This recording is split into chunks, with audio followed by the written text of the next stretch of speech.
Hey everyone, Rachel Yucatel here from the Misunderstood podcast. Let's get real. How many of us feel consistently exhausted, struggling to focus with a to-do list that never ends? Trust me, I've been there. Recently, I've discovered something that's been a total game changer. Holistic Goddesses Bison Trifecta. It's a supplement made from freeze-dried bison organs, heart, liver, and kidney, all packed into convenient capsules. Since I started taking Bison Trifecta, my energy levels have soared and my mental clarity has never been better. It's been a lifesaver, especially as I navigate perimenopause and menopause. The best part, it's all natural with clean ingredients and no fillers. If you're looking for a boost, I highly recommend trying Bison Trifecta. And right now, you can get 15% off with the code UNDERSTOOD at checkout. So go to holisticgoddess.com and learn more. holisticgoddess.com and use the code UNDERSTOOD. You won't regret it. Welcome back to Misunderstood. I'm your host, Rachel Yucatel. Whitney Thore is a well-known television personality, author, and advocate who gained widespread recognition through her reality TV show, TLC's My Big Fat Fabulous Life. Born and raised in North Carolina, Whitney's rise to fame began when she courageously shared her journey of living with PCOS and the resulting weight gain through a viral dance video. PCOS stands for polycystic ovary syndrome, by the way. Her bold, body-positive message resonated with millions, challenging societal beauty standards and promoting self-love. Throughout her career, Whitney has become a symbol of resilience, authenticity, and empowerment, using her platform to inspire others to embrace their bodies and live life unapologetically. My Big Fat Fabulous Life has gone on for 12 seasons, currently ending its finale this week, and Whitney is with us to talk about the highlights and celebrating the milestone of her 40th birthday this season in Spain. Get ready for my conversation with Whitney Thore.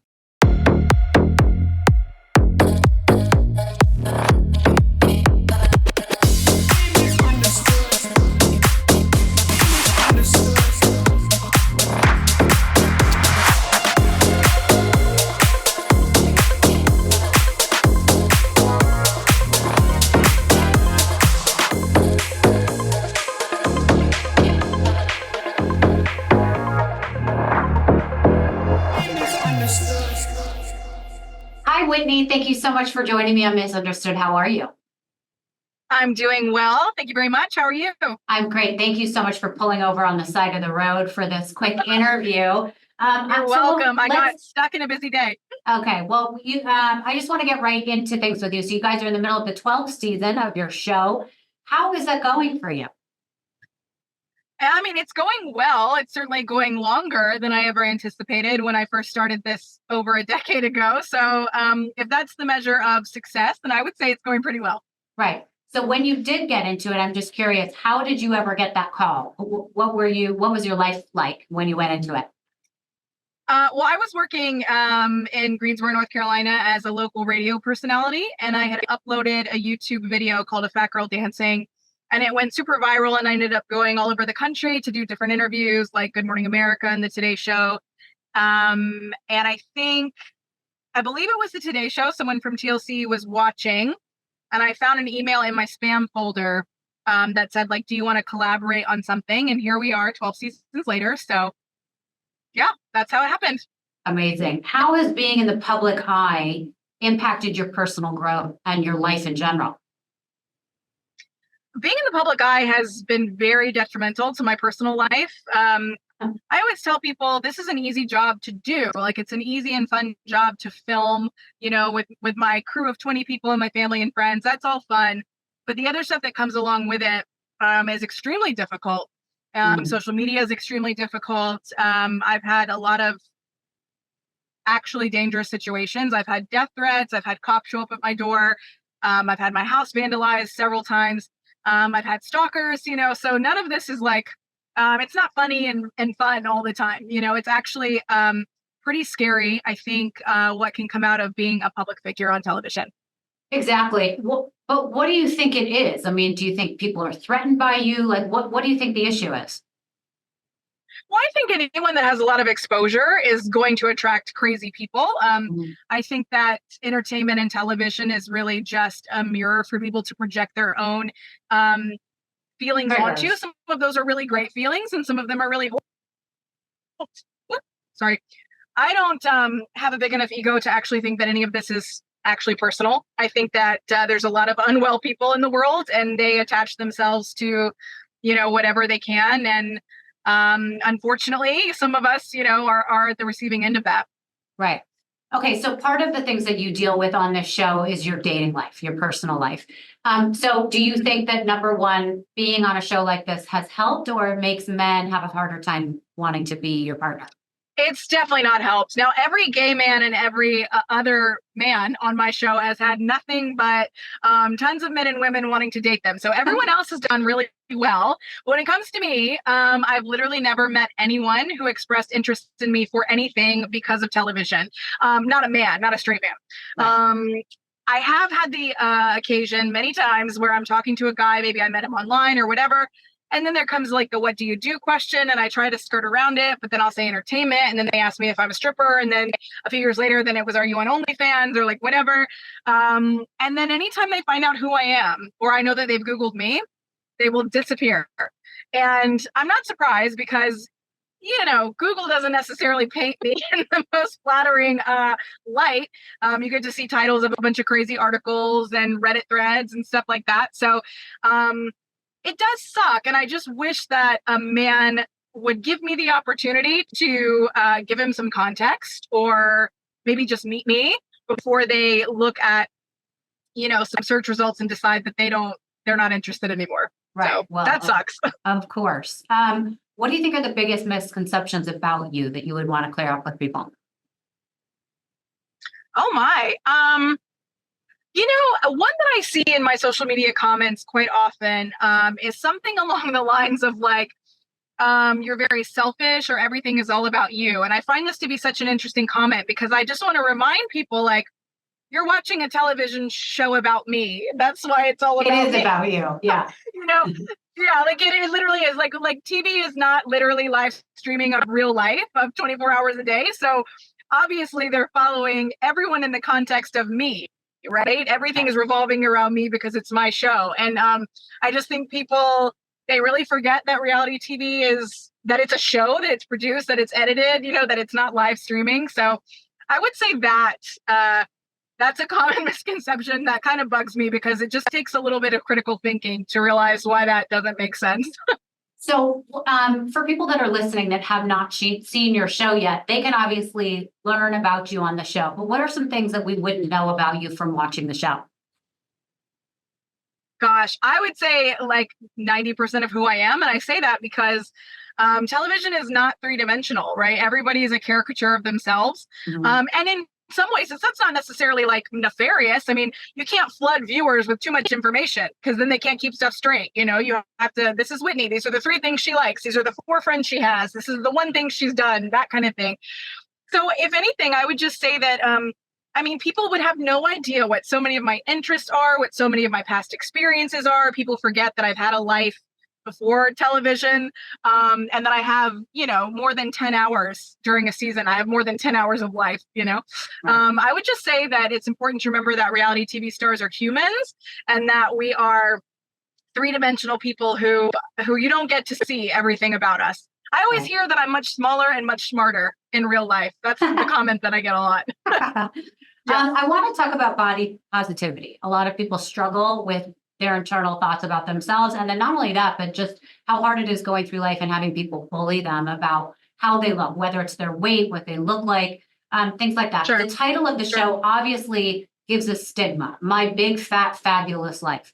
Tell me about your thoughts on body positivity and how you've gotten through life. Well, my thoughts on body positivity have actually really changed over the years. I mean, initially, body positivity was really empowering to me. And destigmatizing the word fat was really important to me, and it still is. I believe in fat liberation. I believe in fat people getting quality medical care and being respected as human beings, and, having chairs that they can sit in and all that kind of stuff. Of course, I feel really strongly and passionate about all that. I would say where things have changed a little bit for me is that I think, with any kind of like social movement, the longer it goes on, the more it gets co-opted, and the more people just kind of use it as a tool to sell you things. Or, when I see a size, 12 girl crying on the internet about how to, love her love hand. I mean, good for her. We're all allowed to hate our bodies, good for her. However, that's not really the crux of like what my interests were in the body positive movement. So as things have changed and more people have taken this on and companies have used this, I think, to sell us stuff, I've become less interested in being body positive and more interested in just being who I am and living my life in the body that I have. I attach myself a lot less to some of those, I think, terms and online spaces than I used to. Yeah.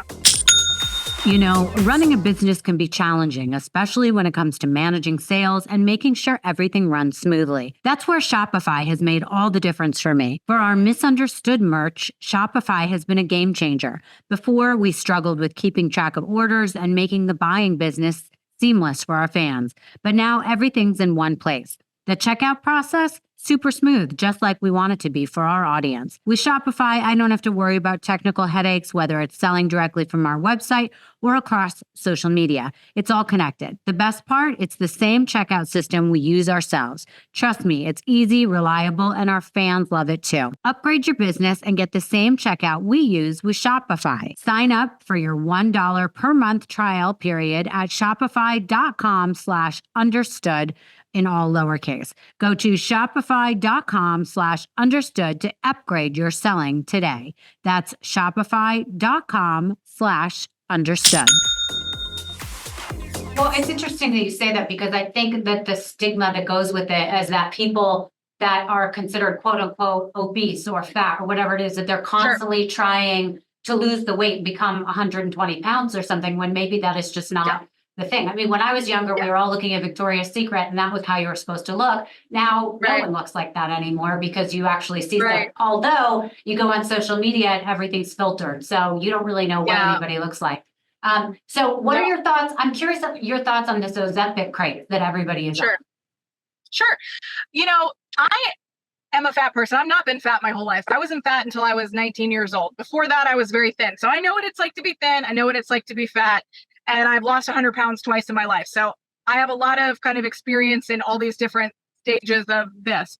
And as a fat person, I'm not really interested in telling other fat people what to do with their bodies. I know how hard it is to be fat for a lot of different reasons. And I'm not interested in telling people that they shouldn't take Ozempic if they want to lose weight. I truly, I don't care. Like if they want to do that with their bodies, I'm all for it. It literally, it affects me, not at all.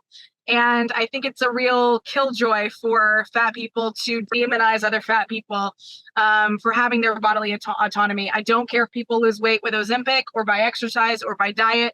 I think it is up to every individual, and more power to you. Okay, let's talk about what's going on this season. First of all, what was it like for you to film? The cameras followed you going to Spain to celebrate your 40th birthday, right? Yeah, it was wonderful. It was one of the best trips of my life, I think. I've been doing this for a long time, obviously. So, filming is never difficult for me. People always say, oh, what is it like to have cameras around? It's just fun. They're like my best friends, my crew. Like it's not difficult for me. But I do love being able to travel and have all these new experiences with my family, friends, and my crew. It's kind of I guess, behind the scenes thing, but we have so much fun together. And this trip to Spain was really amazing. It was definitely the best way to kick off my 40th birthday. Right. You said something, you gave a quote on your show. You said that going to Spain, you were hoping that it would give you what you're looking for. And I personally was curious about what that meant. What are you looking for? Yeah. Well, I think coming up to my 40th birthday, I hate to be, a broken record, and I hate to be this kind of person, but I was really struggling with this birthday and with some of the things that come along with being 40. Like I would love to be a mother, but I don't even have a man. So, there's some real realities that I've been facing. And I was hoping that when I went to Spain, first of all, travel always reinvigorates me and inspires me. And I was signing up to do a lot of flamenco classes. And I just hoped that being in Spain would spark something in me to where I could quit wallowing and feeling shitty in life and get excited about life again. And I'm happy to report that there were some ups and downs there for a minute, but it did accomplish that. It really did. It inspired me.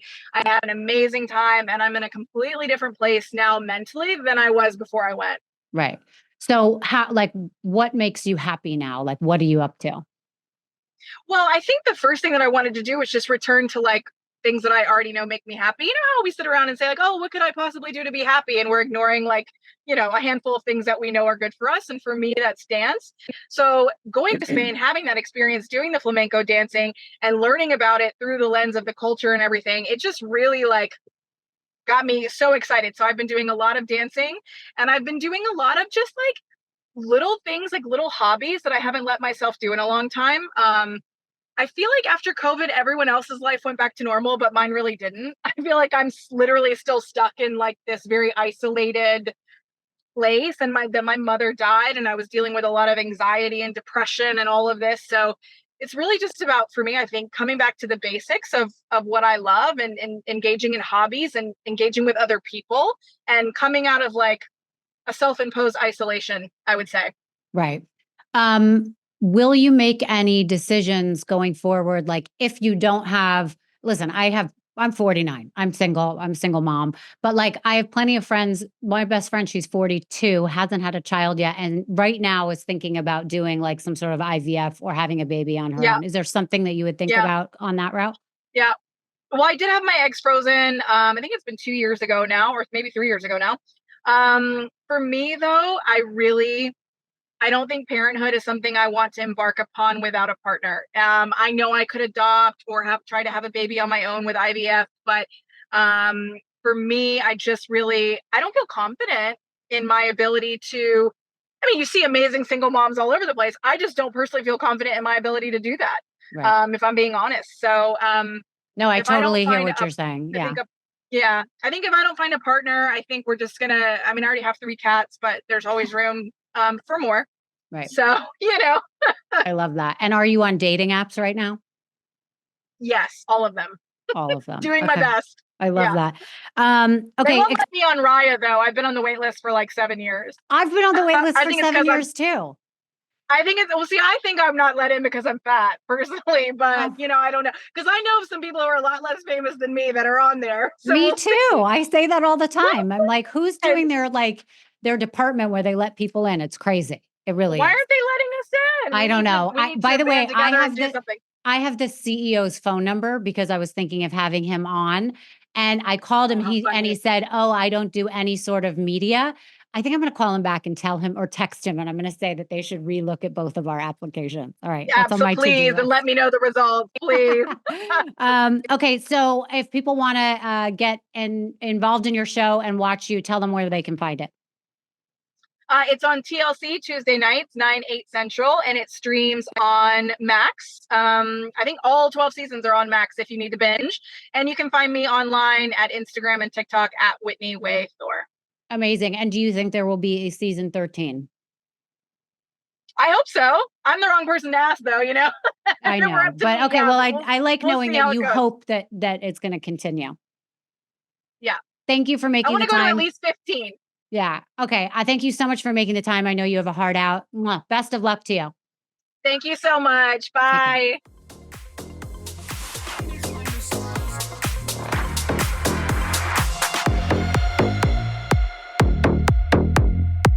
Thank you so much for listening to Misunderstood. I'm your host, Rachel Yucatel. Please be sure to subscribe to the show and give us a 5-star rating and review. You can support the show by joining our Patreon at patreon.com/misunderstood with Rachel Yucatel. Do you have ideas for the show or want to reach out? Email us at info_misunderstoodpodcast@gmail.com. That's spelled MISS understood.